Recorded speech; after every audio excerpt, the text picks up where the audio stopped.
Evening to all our viewers. Thank you for joining with us. On behalf of Nash 24 by 7, I welcome you all in today's live Facebook program on Liver, the powerhouse of your body. Today, we have with us Dr. Pratik Podar. Sir, welcome. Sir is a consultant gastroenterologist and hepatologist. He is associated with Medica Super Speciality Hospital, Kolkata. Sir has a rich experience in the field of gastroenterology. Sir, it's a privilege to have you with us today. So without any further ado, I would like to hand over the session to Dr. Pradeep.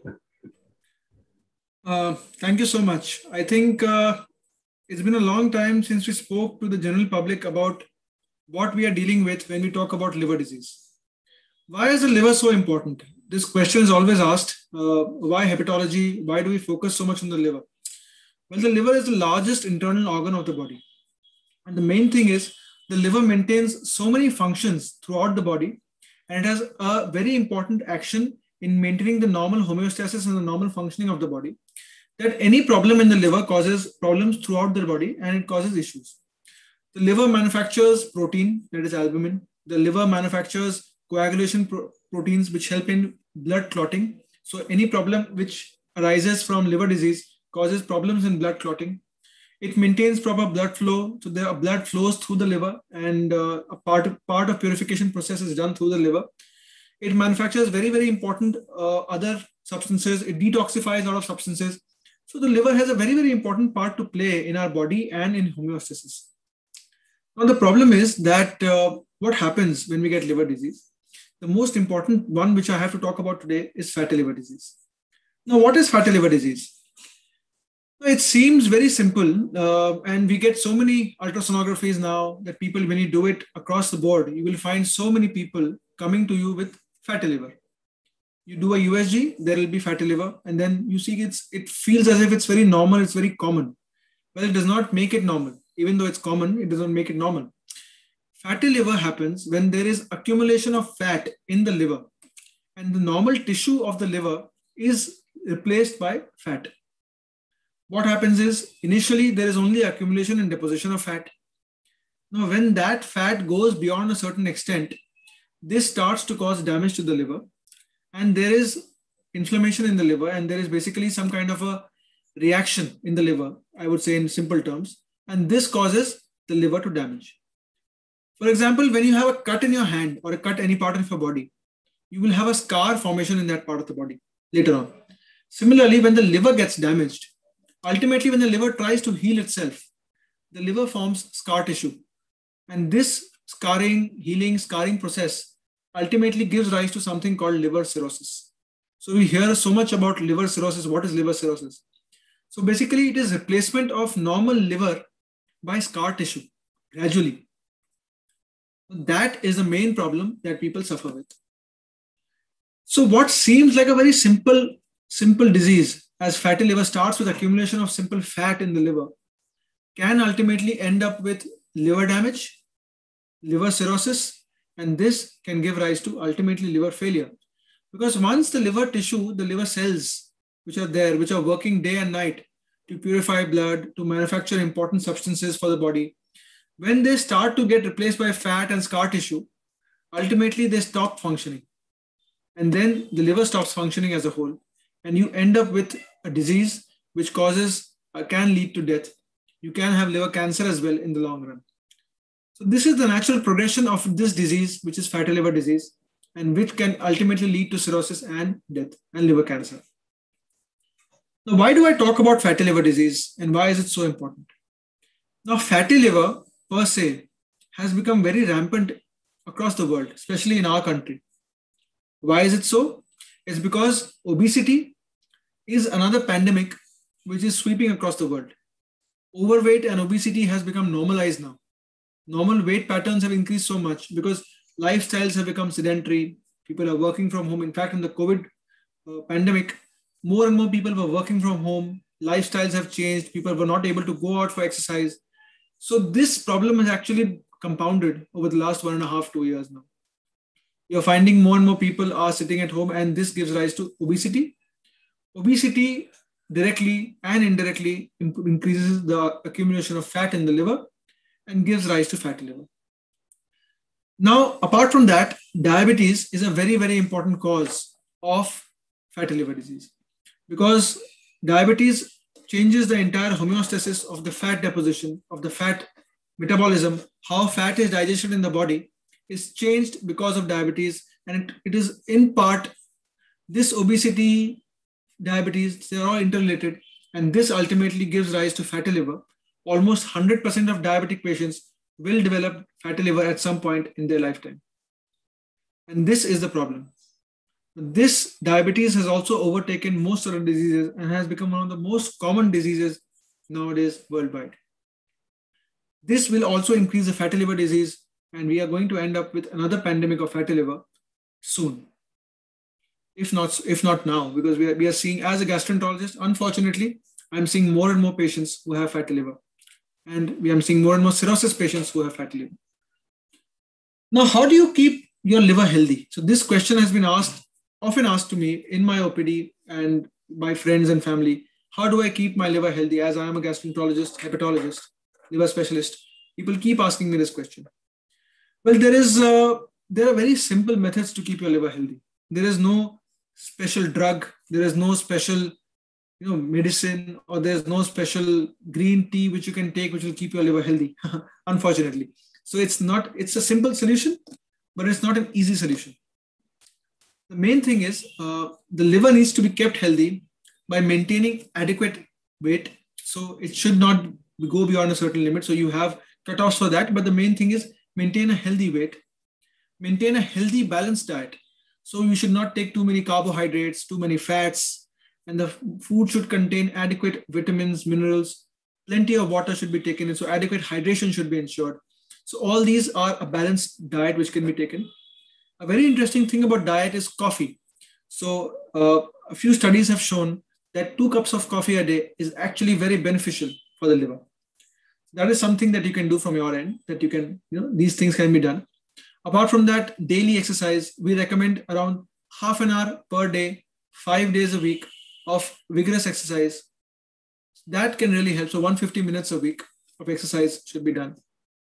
Decreasing stress and maintaining a good lifestyle, avoiding smoking, alcohol and other toxins and other drugs as in drugs which are addictive drugs should be avoided, and avoiding other things in general. So all these things in general go into maintaining a healthy liver. Another important thing that you can do for maintaining a healthy liver is getting vaccinated. Fortunately, even though in the COVID pandemic, we have now more awareness on vaccination. We already have hepatitis B vaccines which are available, which have been available since years, and which help in improving and preventing hepatitis B. So these vaccines are given universally to children at birth, but for adults who have not been vaccinated, they should be vaccinated with hepatitis B vaccines, especially those people who have family members who have hepatitis B. They should get vaccinated as soon as possible. So these are a few measures by which you can maintain a healthy liver. And I'm telling you very frankly, drinking any green tea or detoxifying regimens or so-and-so regimens and so-and-so diets, all diets will be effective as long as you follow them. The problem with diets is we start a diet and we ultimately don't end up following them. We lose steam after a month, 2 months, maybe 3 months, and then we end up in the same place. So it has to be a sustainable, long-term diet that we follow, and we should be able to maintain a healthy weight. Now about fatty liver, the thing is, we have to, as a doctor, whenever a patient comes to a fatty liver, the first question the patient asks, so how serious is this? What are we supposed to do? And what is the prognosis? What will happen to me?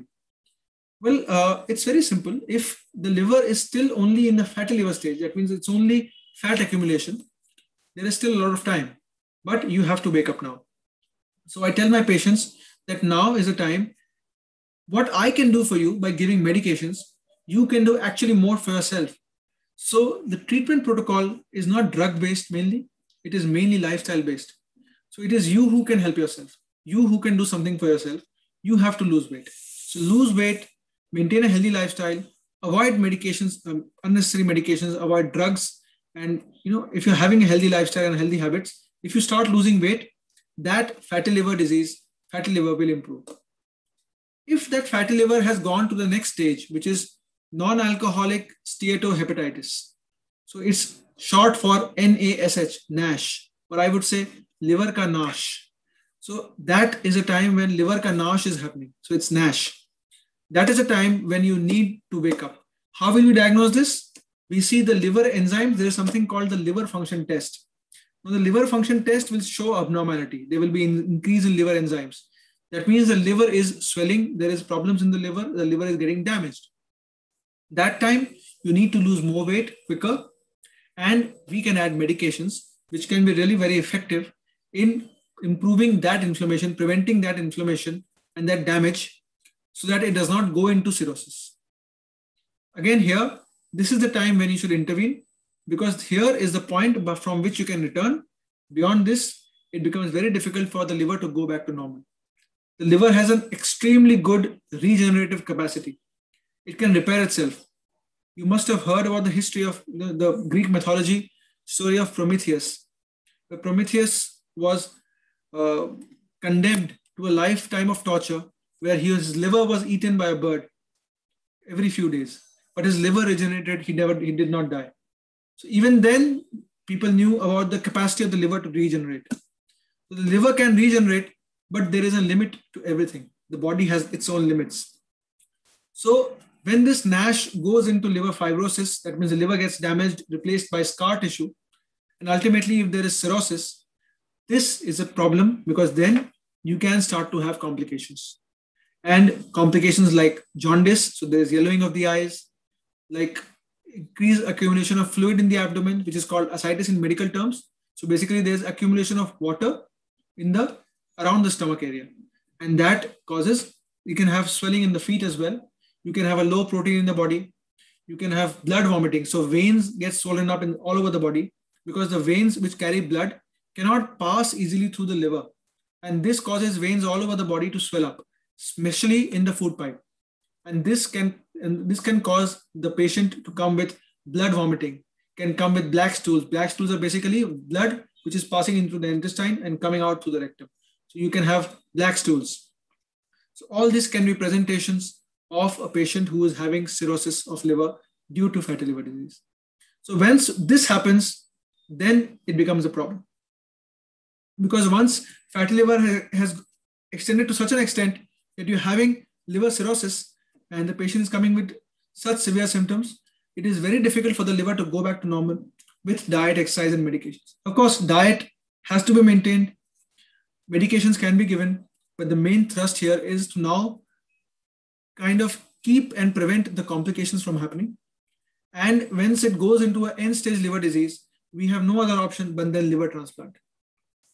Liver transplant is nothing to be afraid of. I mean, now and more people are now going for liver transplant, and it has good success rates.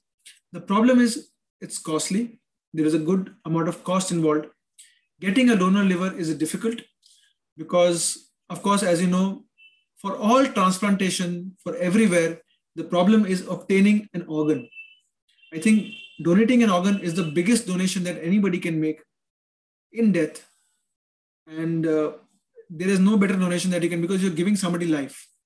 So even for the liver, the benefit is even a liver can be used for two patients. It can be used for an adult, it can be used for a kid at the same time. So you have a child and an adult which can be given parts of the liver at the same time.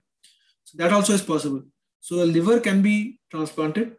And in fact, because there is a shortage of livers, there's a shortage of donors. Now even living donor transplantations is being done. So a patient who is living can donate a liver, part of their liver, to another person. That can also be done. So these can definitely help people who are having end-stage liver disease, and they can benefit from this. But of course, the surgery, the liver transplantation process itself has its complications. There is a defined risk of death post-surgery. There's a defined risk of death in the long term. But for patients who have no other option, transplant is their best option for salvage and the best option that they have kind of maintaining a good life. You have to be in long-term therapy even after that. Apart from that, once the patient goes into liver cirrhosis, there is a risk of liver cancer as well. So it's very important for us to prevent it, to diagnose it at the right time. With fatty liver, I would suggest nobody should ignore it. We should keep check on it. We should keep a check on our lifestyle, on our diet, on our health. We should keep consulting a doctor at regular intervals to make sure our fatty liver disease is under check. Unnecessary stress is unwarranted. So I never ask my patients to take stress on disease like any disease, like fatty liver cirrhosis. If we have it, we will tackle it. But it has to be a combined synergistic effort from both sides. As a doctor, it is easy for me to prescribe medications. But as a patient, it remains your duty, and it also is your duty to maintain a healthy lifestyle, because unless we are able to maintain that, we are able to do that, medications will not work so effectively. I believe this is all I have to say about fatty liver disease, and I would be very happy to take questions. Thank you so much, sir, for such a lucid talk. I'm sure viewers will be benefited after this session. So I'm getting a few questions, sir. I'll take it one by one. So, sir, first question is, what are the symptoms in case of non-alcoholic fatty liver patients? Well, like I mentioned, non-alcoholic fatty liver is a spectrum. So we start with something called stage 1, which is just accumulation of fat. So I will be very simple. I'm using these very simple terms here. So there is just deposition of fat, which is simple fatty liver. There, the patient can have no symptoms. So it has to be very important. You have to go in for regular health checkups after a certain age, especially if you're diabetic, especially if you're obese. Go in for regular health checkups. So it is just diagnosed on the USG, and you can find fatty liver. In the next stage, when you have non-alcoholic steatohepatitis, that is NASH, like I said, NASH, liver ka NASH. So NASH, there is inflammation and damage to the liver. In those cases, you may not have symptoms again. You can have, patients can present with pain, mild pain. They can have dyspepsia-like symptoms, gas issues. So a lot of patients coming with gas issues, bloating, vague abdominal pain, or maybe nausea. They don't feel like eating too much. That can all be symptoms of fatty liver disease. So patient can come completely asymptomatically. There can be some very vague symptoms. So it's very important to keep an open eye for this disease and to keep getting yourself tested. And this can come. And of course, when it goes beyond that to cirrhosis, you can have the frank symptoms of liver cirrhosis, like I mentioned, blood vomiting, black stools, loss of hemoglobin. You can have loss of protein, swelling of the feet, swelling of the abdomen because of water. You can have jaundice. You can have alteration in your behavior. People can become very drowsy. You can have, so that can happen, and their behavior starts changing. They become agitated. So a lot of things which happen gradually, and they can happen suddenly as well if the liver disease has not known and the patient comes with an infection. So you become very prone to infections. So there can be other secondary infections. You can have skin infections, respiratory infections. They can all be signs of liver disease. Ultimately, if the patient develops liver cancer, you can come with weight loss and loss of appetite, which are very important red flags for us in patients who have liver disease. So another question is, how often we need to check for fatty liver? And he has a follow-up question, I think. So he's asking, what are the diagnostic methods basically for checking fatty liver? Yeah. That's a very important question. Unfortunately, in our country, the concept of preventive healthcare is very limited. We ultimately end up in a hospital or at the doctor's place only when we start getting symptoms. So my belief is that we should keep getting tested at regular intervals, and even your medical insurance schemes, they also have a recommendation and a provision of getting yourself tested at frequent intervals. So getting yourself tested, especially after 30 years of age, getting yourself frequently tested, a health checkup, basic health checkup is enough. And that would point out if you have obesity, if you have high cholesterol levels, if you have sugar levels, those should be looked at.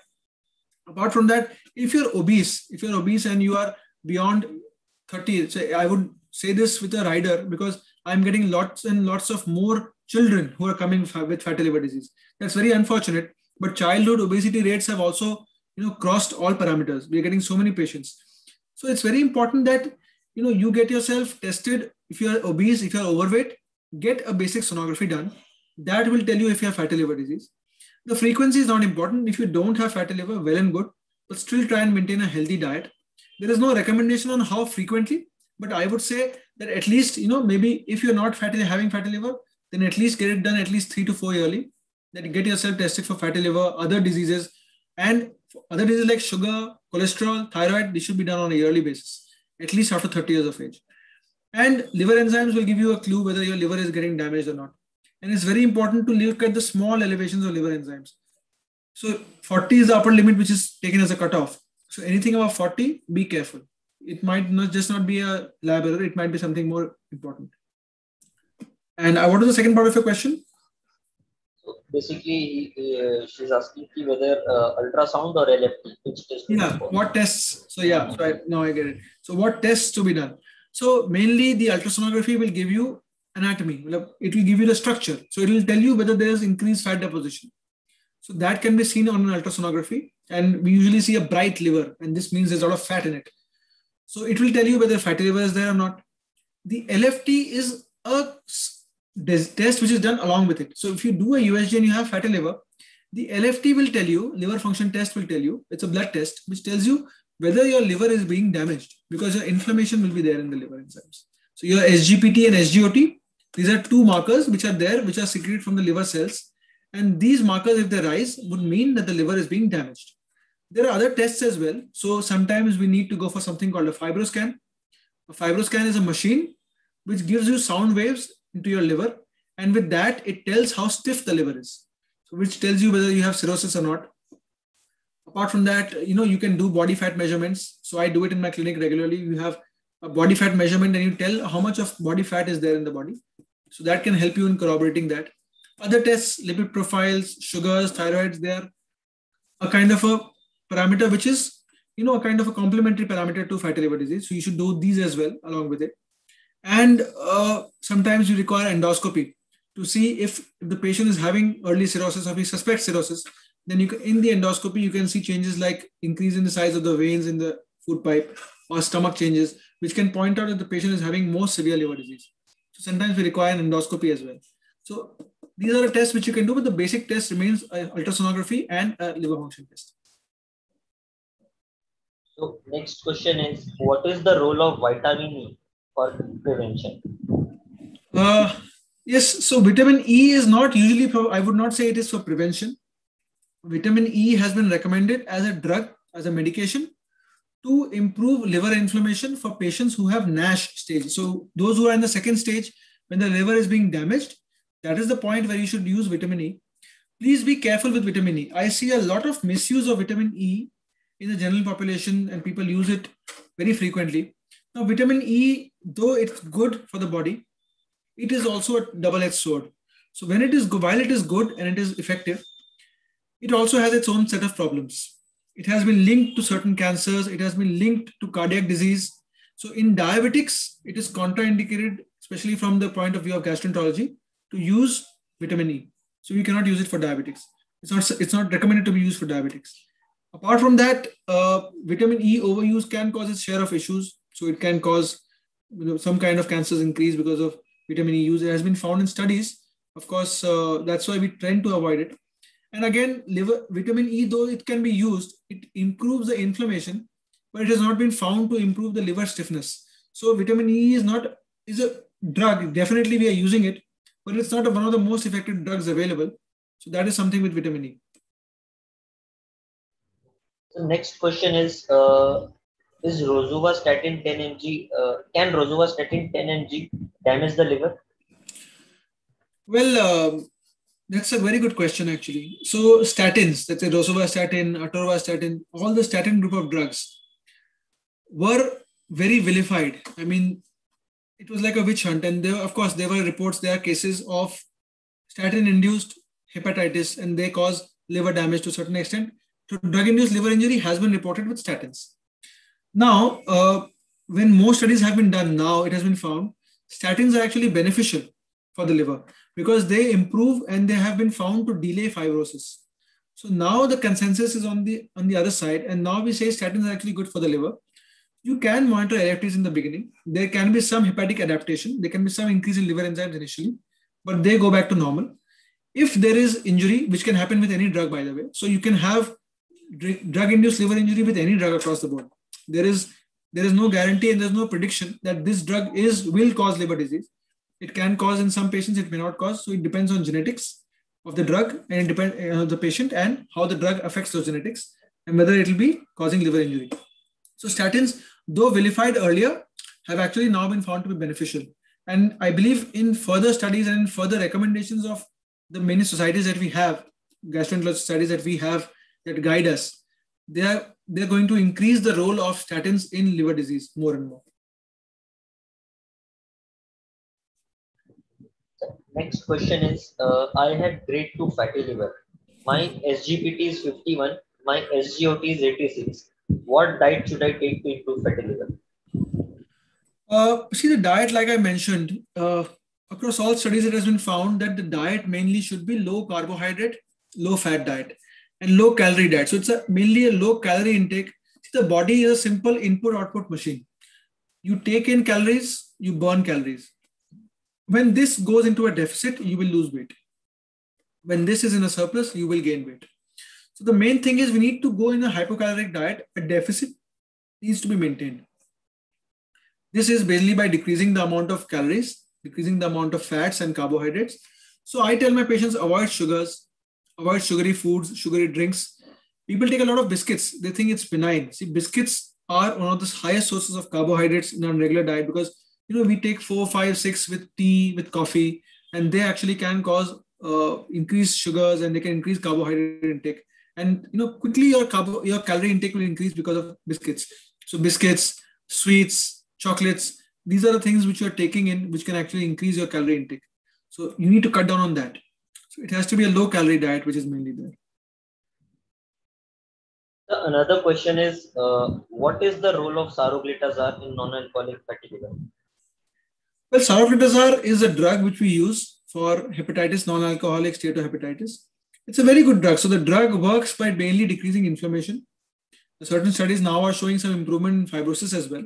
So this basically helps in protecting the liver. It protects the liver. So in layman terms, I would say it protects the liver and it prevents the damage. It decreases the inflammation and the swelling goes down to a certain extent. So that inflammation, that swelling, the damage goes down and it gives the person time. So that is something which is available. And in the meanwhile, we ask the patients to lose weight, to maintain a healthy lifestyle, control blood sugar, and that definitely improves the patients in the long run. So there's a follow-up question. For how long can we use Saroglitazar? Well, there is no recommendation or guideline at present, which says you can use it for so much. But studies, what have been found till now, they have not shown any problems with Saroglitazar. So for the time being, we do use it for 6 months to a year. So until we get further studies and recommendations up to how long to use it, we will still be using it in that same fashion. And then you'll have to see how much improvement the patient has. And we keep changing that depending on that. Yeah. Another question is, can smoking trigger fatty liver? Well, smoking per se, not directly, because see, the smoke, again, fatty liver is deposition of fat.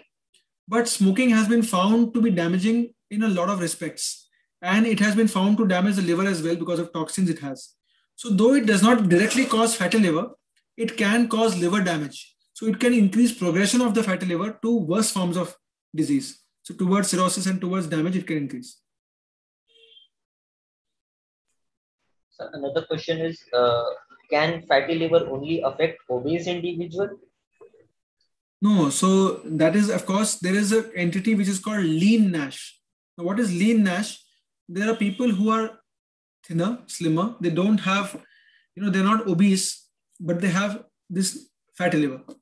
Now, there are a few things to note here. You see, patients who are thin built and who are having fatty liver, you have to realize, especially in Indians, even when we are somewhere around the normal weight, we have increased body fat percentage. So we as Indians are more prone to fatty liver disease. So we have to become, our weight should be on the lower side of normal, not on the higher side of normal. So recently, the guidelines for overweight obesity cutoffs were changed. Maybe around 7-8 years back, it was changed. Because Indians, the Western markers of obesity and fatty liver, obesity and overweight were actually too much for us. when we were classified as overweight according to Western guidelines, we were actually obese. So our cutoffs are different. And I think by the new cutoffs, you are still getting patients. We still get patients rarely who are thin and who have fatty liver, but it is an entity definitely. So there are certain cases which can, apart from obesity, which can have fatty liver. For example, rapid weight loss can cause fatty liver because of a cancer or because of some other disease. It can cause fatty liver. Certain drugs can give rise to fatty liver. So that is there. Alcohol can give rise to fatty liver. So that is alcoholic fatty liver. But I'm talking specifically about non-alcoholic fatty liver. But these are certain other areas which can give rise to fatty liver. Certain drugs can give rise to fatty liver. Apart from that, thin-built patients rarely can have fatty liver because of a genetic issue. And this can be there, but it's rare. It's not very common. So this is also an entity. So another question is there any link between fatty liver and COVID-19 infection? Well, that's a very important question now because COVID-19 has been linked to obesity. So people who are obese, they have a lot of increased COVID-19 severity, increased mortality, which has been found. So obese patients have fatty liver. So even though they're not directly related, patients who have fatty liver who are obese, they also have increased COVID-19 severity. What is important is patients who have cirrhosis, they have an increased chance of dying and increased mortality because of COVID-19. So this cirrhosis is a problem because it increases bleeding risk and increases problems. So fatty liver, though not directly related to COVID-19, indirectly it has a link to COVID-19 severity and death because of COVID-19. So another question is what can be the ideal sugar replacement if I'm suffering from fatty liver? I didn't get you there. So what can be the ideal replacement for sugar in case of non-alcoholic fatty liver patient? See, I would say no sugar. I would not recommend replacing sugar. See, sugar is something which you do not need in your diet on a regular basis. So the sweet tooth that we developed it is a developed taste. It is an acquired taste. You can gradually lose it. It just needs to be a habit. You just need to keep at it. So I tell my patients, and this has been seen by studies, it takes 3 weeks to develop, 21 days to develop any habit. So gradually cut down on sugar, stop it, because sugar works like a drug. The more sugar you take, the more you crave it. So stop taking sugar, keep off it. You don't need to really replace it. There are multiple drugs, there are things available in the market. So you have stevia, you have aspartame, you have sucralose, you have fructose. So many things are available. But my recommendation is the replacement for sugar is no sugar. Just keep off it. So in the interest of time, we'll take last few questions. Yeah. So the question is, since liver can regenerate itself, should I really be concerned about fatty liver? So I mentioned in my talk, everything has a capacity. So the liver's regenerative capacity is overwhelmed. That is the reason that you have disease. So whenever you're having disease, as in fatty liver disease or steatohepatitis, that means the capacity of the body to heal itself has been overwhelmed. So this is the issue. If you cut a leaf of a plant, the leaf will regrow. If you cut a small stem branch, the branch might regrow. But if you cut it just above the stem from the root, the plant will not regrow. So same with the liver. If the damage has gone beyond a certain extent where the liver can regenerate, it will not. So it's very important for you to realize that when at the point of time, you should not reach that point of no return. So stop things which are going to damage your liver before that. So you really need to be concerned, because when fatty liver happens, it means your liver has already been overwhelmed. Sir, we'll take the last question. So the question is, my LFT tests are normal, but my USG report shows that I have grade 1 fatty liver. Do I need to take medications or lifestyle modification is enough? Yes. So this is something which I need to tell everyone here. When you have fatty liver on USG, on imaging, that means there is fat accumulation. But LFTs are normal, there is no inflammation. And there is no cirrhosis as well, just fatty liver. Lifestyle measures can be your complete therapy. So that can be something, if you can lose weight, your fatty liver may actually completely go away. And there is nothing like it. You do not need drug. medications for improving fatty liver at that point of time. There are no drugs which are very effective for weight loss. And unfortunately, there is no easy way to lose weight. It requires a lot of effort. But that is a time where you need to put an effort and you need to lose weight, and you do not need drugs at that point of time. Thank you so much, sir, for such informative insights. I'm sure many of our viewers will get benefit from this. And thank you so much for addressing all possible queries, sir. Thank you so much, sir. And thanks to all our viewers for joining with us. To stay updated on fatty liver, do like and follow our page Nash 24/7. Thank you, everyone. Thank you, sir, once again. Thank you.